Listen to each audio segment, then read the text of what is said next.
زمانده موافق طلبی خاله زلیخا بهرام جان اسماعیل جان سرود اول در وصف پدر و سرود این که به همه شما معلوم است که بهرام جان مرد مسافر بودن یک سرود غریبی و برعکس بازی موافق طلب سر شما مخلصان سرودای ما پایانداز شما خوش آمدید نور دیده تاج سر ای بندگان خدا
Chandu me go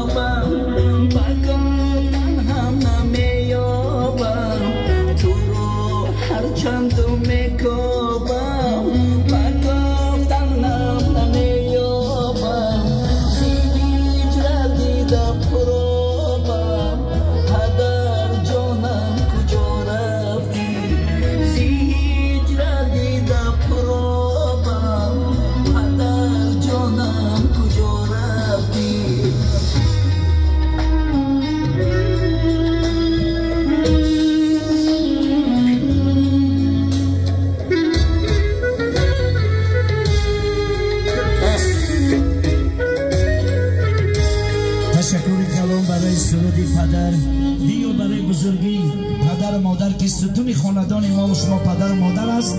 یک قرصک خود را دریغ نمی‌داریم. سلامت باشین. موفق طلبی بهرام جان سرود دیوم با نام غریبی بعد برقص بازی ما در خدمت شما ای بندگان خدا.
سلامت باشین.